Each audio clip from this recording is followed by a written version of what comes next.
Hello दोस्तों, स्वागत है आपका हमारे चैनल पर।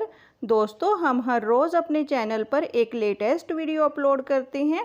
अगर आपको हमारे द्वारा दी गई जानकारी अच्छी लगती है तो चैनल को सब्सक्राइब कर लें और बेल आइकन को भी प्रेस कर दें ताकि आने वाली वीडियो का नोटिफिकेशन आपको मिलता रहे।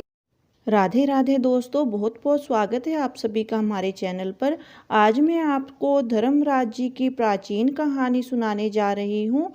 अगर आपने मकर संक्रांति से धर्मराज की कहानी सुनने का नियम ले रखा है तो उसके साथ ही ये 8 कहानियाँ जरूर सुननी चाहिए, तभी आपको कहानी सुनने का पूरा फल मिलता है। धर्मराज की कहानी के साथ में पोपाबाई की कहानी, राई दामोदर की कहानी, पथवारी माता की कहानी, आड़ी बाड़ी की कहानी, सूरज भगवान की, रविवार की कहानी, धरती माता की कहानी और तुलसी माता की कहानी सुनी जाती है। तो आज मैं आपको सभी कहानियाँ एक साथ सुनाने जा रही हूँ। आशा करती हूँ कि ये वीडियो आपको ज़रूर पसंद आएगा और इसके लिए आपको कहीं भी इधर उधर जाने की ज़रूरत नहीं है। सभी कहानियाँ आपको यहीं पर एक साथ मिल जाएंगी और इनको सुनने से आपको बहुत पुण्य भी मिलेगा। कहानी सुनने से पहले 5 बार बोलना चाहिए, सोने की चौकी मोतियों का हार, गणेश जी मेरे जीवन का आधार। और उसके बाद 5 बार गणेश जी गणेश जी गणेश जी गणेश जी गणेश जी ऐसे बोलना चाहिए। अब सबसे पहले तुलसी माता की कहानी सुन लेते हैं। एक ब्राह्मण था, वह प्रतिदिन मंदिर जाता था। वह प्रतिदिन तुलसी माता की पूजा करता था और तुलसी माता से प्रार्थना करता कि हे तुलसी महारानी, मेरे घर आनंद करना। तुलसी माता ने सोचा कि यह ब्राह्मण तो बहुत सीधा है और गरीब है और प्रतिदिन मेरी पूजा करता है, मैं इसके लिए कुछ न कुछ अवश्य करूँगी। ब्राह्मण जब पूजा करके जाने लगा तो उसको पीछे से आवाज़ आई, हे ब्राह्मण बाबा, मुझे भी साथ ले चलो। ब्राह्मण ने पीछे मुड़कर देखा, उसे पीछे कोई नहीं दिखा। तो वह डर गया कि शायद कोई भूत प्रेत है या कोई आत्मा है जो आकाश में घूम रही है, और डर के मारे जल्दी जल्दी चलने लगा। तो उसे फिर से आवाज़ आई, हे ब्राह्मण बाबा, मुझे भी साथ ले चलो। अब ब्राह्मण रुका और उसने जैसे ही पीछे देखा तो उसके सामने एक छोटी सी कन्या खड़ी थी। वह बोली, ब्राह्मण बाबा, मुझे भी अपने साथ अपने घर ले चलो। ब्राह्मण बाबा बोले, तुम कौन हो और कहाँ रहती हो? तो वह लड़की बोली, मैं तुम्हारी ही कन्या हूँ, अब मुझे अपने घर ले चलो। और कहकर ब्राह्मण की उंगली पकड़ ली। ब्राह्मण उसे घर ले आया तो उसकी पत्नी बोली, यह कन्या किसकी है और कौन है? तो लड़की झट से बोली, माँ, मैं आपकी ही कन्या हूँ। ब्राह्मण की 6 कन्या पहले से ही थी और वह कन्या भी ब्राह्मण ब्राह्मणी के साथ में ही रहने लगी और ब्राह्मण उस कन्या का पालन पोषण अपनी कन्या की तरह ही करने लगा। गरीब ब्राह्मण के घर में अब अन्न धन किसी चीज़ की कमी न रही। अब तो उसके घर में लक्ष्मी की बारिश हो गई। लड़कियां जब शादी के लायक हुई तो ब्राह्मण 7 कन्याओं की शादी के लिए वर ढूंढने जाने लगा। तो वह कन्या बोली, मेरे तो शालिग्राम जी के मंदिर में जाकर शालिग्राम जी को बोलना कि बारात लेकर आएं और मेरी 6 बहनों का वर आप अपनी इच्छा के अनुसार ढूंढ लेना। तुलसी महारानी की मेहरबानी से उसके तो सब कपड़ा जेवर खाना तैयार हो गया। अच्छी धूमधाम से शादी हो गई और जब विदा करने लगे तो ब्राह्मण ब्राह्मणी बहुत दुखी हुए और कन्या से पूछने लगे, हम तुमसे कहाँ मिलने आए? तो कन्या बोली, मेरा ससुराल द्वारिका धाम है, आपको जब भी मुझसे मिलने की इच्छा हो मैं आया करूँगी। अब से आप घर में तुलसी का पौधा लगाना और उसकी पूजा किया करना, इससे आपके मन को शांति मिलेगी और कभी कोई कष्ट नहीं होगा। और इस तरह से तुलसी माता विदा हो गई। हे तुलसी माता, जैसे आपने ब्राह्मण के घर आनंद किया वैसे ही सबके घर आनंद करना, सबकी झोली भरना, सबकी मनोकामनाएं पूर्ण करना। अब पथवारी माता की कहानी सुनते हैं। एक बार पथवारी माता पाल और विनायक जी में झगड़ा हो गया। सब आपस में स्वयं को बड़ा बताने लगे। इतने में एक ब्राह्मण का लड़का आया। पाल पथवारी गजानन जी ने उसे रोका और कहा, लड़के रुक जा और हमारा न्याय कर।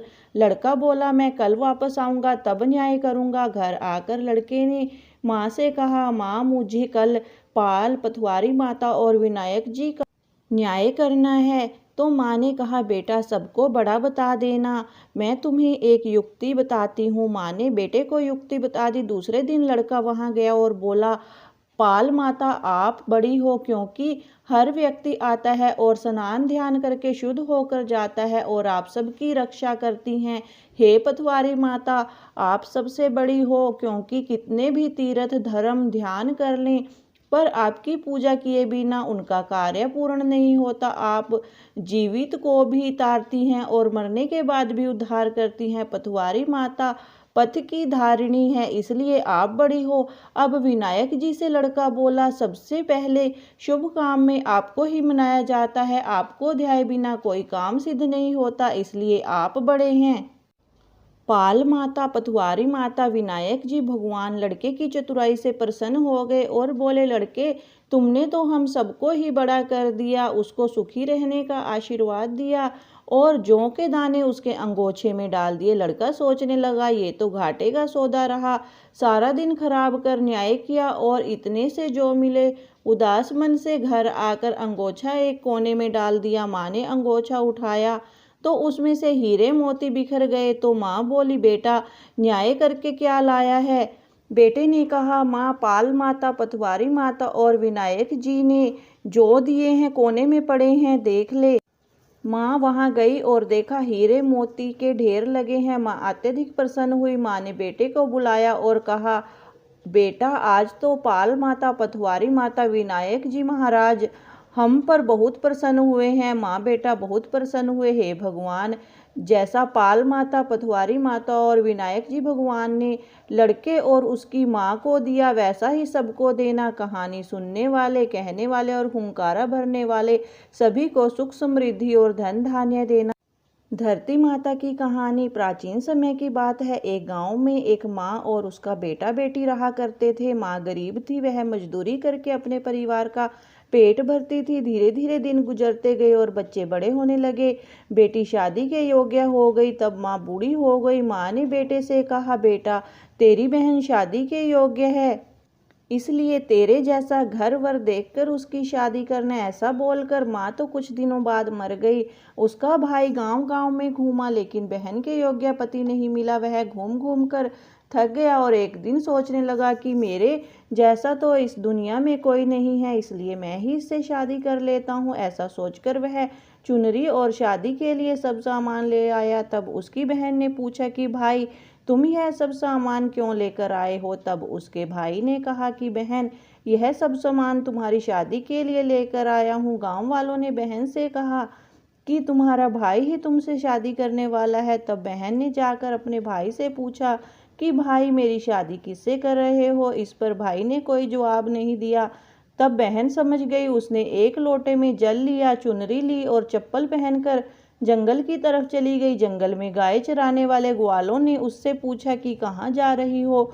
तो वह कुछ नहीं बोली और वन में जाकर वह धरती माता को पुकारने लगी और बोली, हे धरती माता, अब तुम ही मेरी लाज रखना, वरना अनर्थ हो जाएगा। वह बोली, मैं क्या करूं माँ, मुझे अपनी गोद में ले लो, नहीं तो अन्याय हो जाएगा। तब धरती फटी तो बहन ने एक तरफ लोटा, चुनरी और चप्पल रख दिए और वह धरती में जाने लगी। इतने में दौड़ता हुआ उसका भाई जंगल में आया। उसने ग्वालों से पूछा कि मेरी बहन किधर गई है? ग्वालों ने कहा कि तेरी बहन उस तरफ गई है।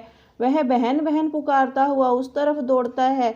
तब वह देखता है कि उसकी बहन तो धरती में समा रही है। यह देखकर वह बहन को पुकारता हुआ उस तरफ दौड़ता है। तब उसकी बहन धरती में समा चुकी थी, केवल थोड़े से बाल दिखाई दे रहे थे। वह बहन के बालों को मुट्ठी में पकड़कर रोने लगा, बहन तू सत्य के लिए धरती की गोद में समा गई, मेरी बुद्धि भ्रष्ट हो गई थी। माँ का वचन निभाने के लिए मेरे जैसा कोई वर नहीं मिला, इसलिए ऐसा विचार आया। ऐसा बोलकर वह जोर जोर से रोने लगा। पर धरती माँ ने सत्य के लिए बेटी को अपने में समा लिया। जो बाल बाहर थे वह दोब बन गए। इसलिए औरतें धरती माता की कहानी सुनती हैं और चुनरी, चप्पल, लोटा, बर्तन में हरी मूंग और लड्डू कुंवारी कन्या को देती हैं। जो भी धरती माता की कहानी सुनता है, धरती माता उसको सुखी रखेगी। हे धरती माता, आपकी कहानी कहने, सुनने और हुंकारा भरने वाले सभी को सुखी रखना। बोलो धरती माता की जय। राई दामोदर की कहानी। दो माँ बेटियां थी। बेटी का नाम राई था, वह बहुत सुंदर व सुशील थी। भगवान कृष्ण की पक्की भक्त थी। एक बार भगवान कृष्ण उसकी परीक्षा लेने हेतु डासिया बेचने वाले बनकर आए और आवाज़ देने लगे। राई अपनी माँ से बोली, मुझे भी डासिया चाहिए। माँ बोली, मैं पैसे कहाँ से लाऊं? बाजरी है, वो ले जा। उसने कटोरी में बाजरी भरी और डासिया बेचने वाले के पास जाकर बोली, मुझे डासिया दे दो। भगवान ने बाजरी के फूंक मारी तो फूस उड़ के राई की आंख में गई। राई जोर जोर से रोने लगी। भगवान वहां से अंतर ध्यान हो गए, वैद्य का रूप धारण करके वहां आ गए और आवाज देने लगे। राई की माँ बाहर आई और बोली, वैद्य जी, मेरी बेटी की आंख में फूस गिर गया है, उसे निकाल दो। भगवान बोले, अगर मैं फूस निकालूं तो उसका विवाह मेरे साथ करना पड़ेगा। राई की माँ तैयार हो गई, सगाई कर दी। कार्तिक शुक्ला 11 के दिन विवाह निश्चित हो गया। माँ सोचने लगी, बेटी को क्या दूं? सोने की दुकान पर गई, बोली, मेरी राई के लिए लौंग व बिछिया घड़ दे। सुनार बोला, मुझे समय नहीं है, मैं तो भगवान कृष्ण के गहने घड़ रहा हूँ। हलवाई व बनिया वो जहाँ भी गई उसे यही जवाब मिला, माँ घर आ गई, अब क्या करे। वो घर आई, झोंपड़ी महल में बदल गई। आनंद हो गया। ठाठ से विवाह की तैयारियां होने लगी। भगवान बारात लाए। माँ ने खूब ठाठ से राई का विवाह भगवान कृष्ण से कर दिया। भगवान राई को लेके द्वारिका गए तो राई के महल में ही रहने लगे। दूसरी रानियां चिढ़ने लगी। सावन में राई पीहर गई। भगवान ने सोचा, राई के तीज भेजूं। 7 जरी के बेस व 5 सोने के पचीटे रखे। 2 हंसों को बुलाया व बोले, सीधे राई के पीहर जाना, कहीं मत रुकना। राधा रुक्मण को पता चला तो उन्होंने हंसों को अपने महल में बुला के कहा, थोड़े मोती चुग लो। हंस भोले थे, बातों में आ गए और मोती चुगने लगे। राधा रुक्मण ने सारा सामान निकाल उसमें फटे पुराने कपड़े और 5 कांटे बांध दिए। पोटली हंसों को दे दी। हंस सामान लेके राई के पास गए। राई खुशी से नाचने लगी। जैसे ही पोटली खोली, 5 उंगलियों में 5 कांटे चुभ गए। राई दुखी हुई। सावन खत्म हुआ तो भगवान लेने आए। राई भगवान से नहीं बोली। भगवान आए तो राई दूर दूर हो जाए। भगवान ने सोचा कि कोई बात नहीं, राई फिर भी नहीं बोली। इतने पर भी राई भगवान को अपने महल में ही जिमाती, भोजन में दही जरूर रखती। एक दिन भगवान बिल्ली का रूप बना के दही खा गए। अब राई दही कहाँ से रखे? भगवान गुजरी बनकर दही बेचने आ गए। राई नीचे जाकर बोली, थोड़ा दही दे दो। गुजरी रूपी भगवान बोले, राई तुम उदास क्यों हो? हमने सुना आप भगवान से नाराज हैं। राई बोली, तुझे क्या मतलब, तू जा। तो गुजरी रूपी भगवान बोले, हम सहेली जैसी हैं, तो मन की बात कहो, मैं किसी को नहीं कहूँगी। राई ने सारी बात कही। सुनते ही भगवान को अचंभा हुआ और वे असली रूप में आ गए और बोले, ये कैसा हुआ? मैंने तो जरी के बेस व सोने के पचेटे भेजे थे। भगवान ने हंसों को बुलाकर पूछा, तुम कहीं रुके तो नहीं? हंस बोले, राधा रुक्मण के महल में रुके और कहीं नहीं रुके। भगवान ने राधा रुक्मण को बुलाया और पूछा, आपने ऐसा क्यों किया? वो बोली, आप हमारे महल में नहीं पधारे, इसलिए हमने ऐसा किया। भगवान बोले, आप हमको प्रेम से बुलाती तो हम जरूर आते। फिर भगवान बोले, कार्तिक का महीना राई को दूंगा, 5 दिन पचीतिया राधा रुक्मण को व 11 सत्याभामा को दूंगा।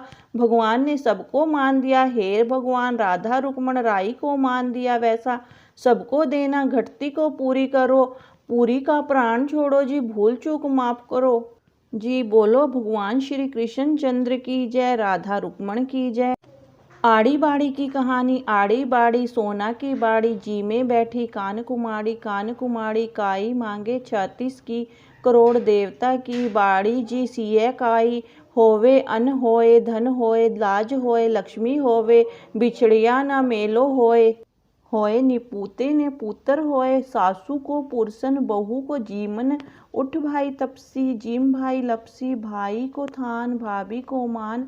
थाने थारी वार्ता को फल भोजो, और माने मारे व्रत को फल भोजो। जय श्री राधे। पोपाबाई की कहानी के बिना धर्मराज की कहानी अधूरी मानी जाती है, इसलिए धर्मराज की कहानी का पूरा फल पाने के लिए पोपाबाई की कहानी जरूर सुने। किसी गांव में एक सेठ सेठानी की मृत्यु हुई। वे दोनों मृत्यु लोक से स्वर्ग लोक को आए, लेकिन स्वर्ग का दरवाजा बंद पड़ा था। उन दोनों ने धर्मराज जी से स्वर्ग का द्वार खोलने के लिए विनती की। तब धर्मराज ने कहा, इस पर पोपाबाई का राज है। सेठ सेठानी ने कहा, हम पोपाबाई को नहीं जानते, कृपा करके आप हमें बताएं कि पोपाबाई कौन है और उनका व्रत किस प्रकार किया जाता है, और हमें थोड़ा समय दें ताकि हम वापस जाकर पोपाबाई के लिए व्रत और उद्यापन कर सकें।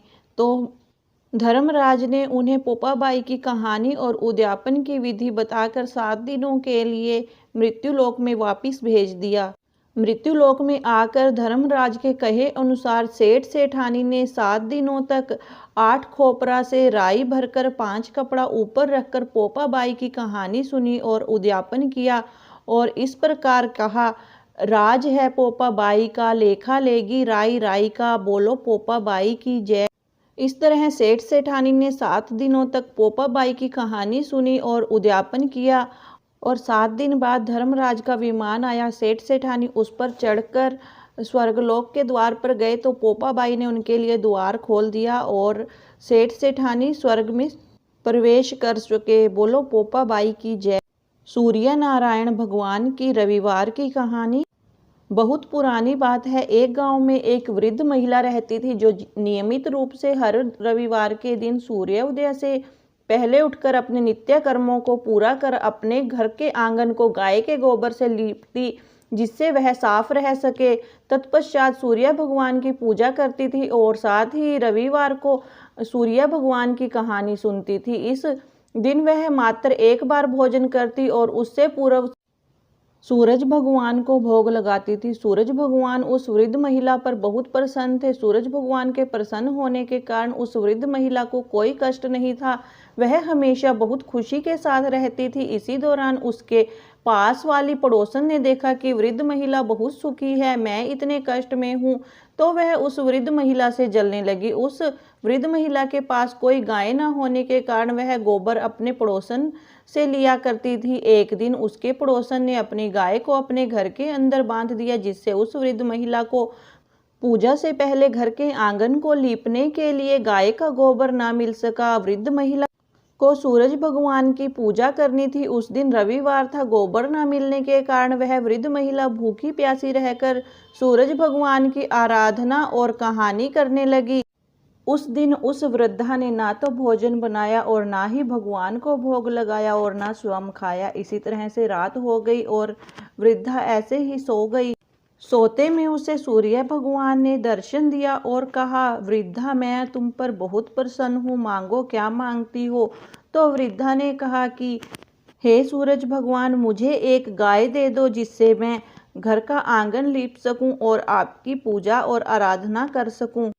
सूरज भगवान ने तथास्तु कहा और बोले, वृद्धा जा करके अपने आंगन में देखो, मैं तुम्हें ऐसी गाय दी है जो सभी मनोकामनाओं को पूरा करेगी।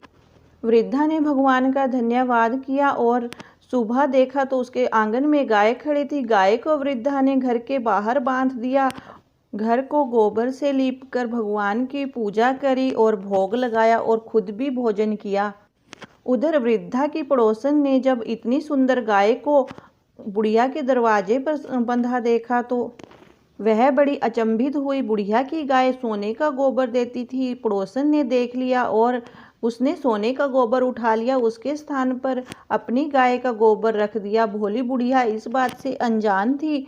अब पड़ोसन हर रोज ऐसे ही किया करती, सोने का गोबर उठा लेती और उसके स्थान पर अपनी गाय का गोबर रख देती। बुढ़िया बेचारी भोली थी, उसे कुछ पता नहीं लगा। भगवान ने सोचा कि बुढ़िया तो ठगी जा रही है, इसलिए भगवान ने उस दिन बड़े जोर की आंधी चला दी। तो बुढ़िया ने अपनी गाय को अपने घर के अंदर बांध लिया। अब तो पड़ोसन का दाव नहीं चला और बुढ़िया ने देखा कि उसकी गाय तो सोने का गोबर देती है, तो बुढ़िया ने अपनी गाय को घर के अंदर ही बांधना शुरू कर दिया। अब तो पड़ोसन को और भी ज़्यादा ईर्ष्या होने लगी, क्योंकि वह सोने का गोबर नहीं उठा पाती थी। तो उसने वृद्धा की शिकायत जाकर के राजा से कर दी और राजा को बताया कि मेरे पड़ोस में एक बुढ़िया है जिसके पास ऐसी गाय है जो सोने का गोबर देती है।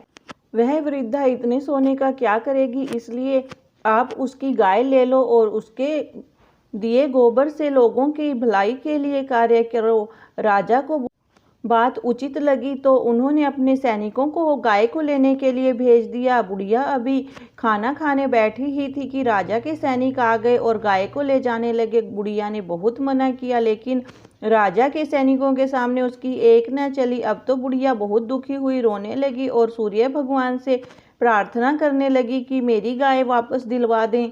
इधर राजा गाय को पाकर बहुत प्रसन्न था। सुबह उठकर राजा ने जब देखा गाय के गोबर से उसका पूरा महल भर गया है, उसे सारे महल में गोबर ही गोबर नजर आया। और रात को राजा को सूरज भगवान ने स्वप्न में कहा कि ये गाय बुढ़िया के पुण्यों का फल है, तुमने ले ली है, तुम उसकी गाय वापस कर दो, अन्यथा तुम्हारी नगर का नाश कर दूंगा। अब तो राजा अपने मंत्रियों को बुलाकर मंत्रणा करने लगे, तो उनमें से एक समझदार और वृद्ध मंत्री बोला कि ये गाय व्रता के पुण्य का फल है, इसलिए आप बहुत सारा सोना और गाय वृद्धा को वापस कर दो। अब राजा ने वैसा ही किया। राजा ने वृद्धा को महल में बुलाया और उसे बहुत सारा सोना और गाय वापस कर दी और उससे क्षमा मांगी। बुढ़िया अपनी गाय को पाकर बहुत प्रसन्न हुई। राजा ने अपने पूरे राज्य में मुनादी करवा दी कि सभी लोग सूर्य भगवान का व्रत किया करें और रविवार को गाय के गोबर से अपना आंगन लीपें। तो सभी नगरवासी राजा की आज्ञा अनुसार घर से को गाय के गोबर से लीपकर भगवान सूर्य नारायण की पूजा करने लगे। इससे उस नगर में सदैव खुशहाली रही, कोई भी रोग कष्ट वहां पर नहीं था। वह नगर स्वर्ग के समान सुखी हो गया। बोलो सूर्य नारायण भगवान की जय। सभी कहानियों के बाद अब धर्मराज की कहानी सुन लेते हैं। किसी गांव में एक बुढ़िया रहती थी। वह बहुत नियम धर्म से व्रत रखा करती थी। एक दिन भगवान के घर से यमदूत उसे लेने आ गए और वह उनके साथ चल पड़ी।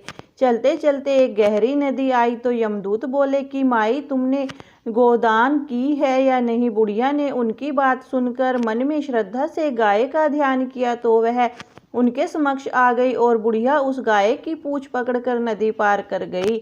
वह यमदूतों के साथ फिर आगे बढ़ी तो काले कुत्ते आ गए। यमदूत फिर बोले कि माई, तुमने कुत्तों को खाना दिया था। बुढ़िया ने मन में कुत्तों का ध्यान किया तो वे रास्ते से चले गए। अब बुढ़िया फिर से आगे बढ़ने लगी तो रास्ते में कोए ने उसके सिर में चोंच मारनी शुरू कर दी। तो यमदूत बोले कि ब्राह्मण की बेटी के सिर में तेल लगाया था। बुढ़िया ने ब्राह्मण की बेटी का ध्यान किया तो कोए ने चोंच मारनी बंद कर दी।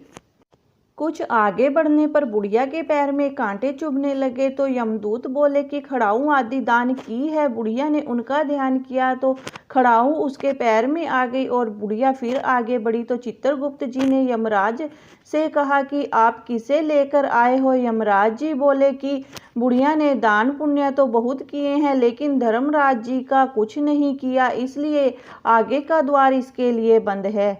सारी बात सुनने के बाद बुढ़िया बोली कि आप मुझे सिर्फ 7 दिन के लिए धरती पर वापस भेज दो, मैं धर्मराज जी का व्रत और उद्यापन करके वापस आ जाऊंगी।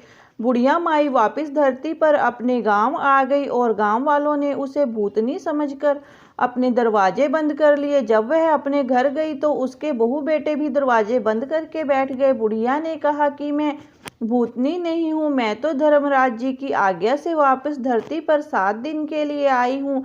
इन 7 दिनों में मैं धर्मराज जी का व्रत और उद्यापन करूंगी, जिससे मुझे परलोक में जगह मिलेगी। बुढ़िया की बातों से आश्वस्त होकर बहू बेटे उसके लिए पूजा की सारी सामग्री एकत्रित करते हैं, लेकिन जब बुढ़िया कहानी कहती है तब वह हुंकारा नहीं बढ़ते, जिससे बुढ़िया फिर अपनी पड़ोसन को कहानी सुनाती है और वह हुंकारा भरती है। 7 दिन की पूजा व्रत व उद्यापन के बाद धर्मराज जी बुढ़िया को लेने के लिए विमान भेजते हैं। स्वर्ग का विमान देख उसके बेटा बहू और सारे गांव वाले भी स्वर्ग जाने को तैयार हो गए। बुढ़िया ने कहा कि तुम कहाँ तैयार हो रहे हो, मेरी कहानी तो केवल पड़ोसन ने सुनी है, इसलिए वही साथ जाएगी। तब सारे गांव वाले बुढ़िया से धर्मराज जी की कहानी सुनाने का आग्रह करते हैं। तब बुढ़िया उन्हें कहानी सुना देती है। कहानी सुनने के बाद सारे ग्रामवासी विमान में बैठकर स्वर्ग जाते हैं तो धर्मराज जी कहते हैं मैंने तो विमान केवल बुढ़िया को लाने भेजा था। बुढ़िया माई कहती है कि हे धर्मराज, मैंने जो भी पुण्य किए हैं उसमें से आधा भाग आप गांव वालों को भी दे दो। इस तरह से धर्मराज ने ग्रामवासियों को भी स्वर्ग में जगह दे दी। हे धर्मराज महाराज, जैसे आपने बुढ़िया के साथ सभी गांव वालों को भी स्वर्ग में जगह दी, उसी तरह हमें भी देना। कहानी सुनकर हुंकारा भरने वालों को भी और कहानी सुनने वालों को भी, कहानी कहने वालों को भी जगह देना। धर्मराज महाराज की जय। बोलो यमराज महाराज की जय। घटती हो सो पूरी हो, पूरी हो परवान चढ़े, भूली बिसरी नाम तेरे भंडार भरे।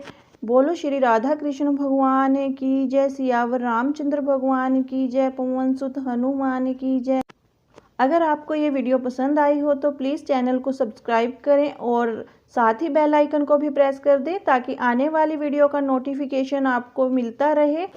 अगर आपको धर्मराज जी की कहानी अच्छी लगी है तो प्लीज़ धर्मराज जी के लिए एक लाइक ज़रूर करिएगा और साथ ही वीडियो को शेयर करना मत भूलिए। वीडियो में अंत तक मेरे साथ बने रहने के लिए धन्यवाद।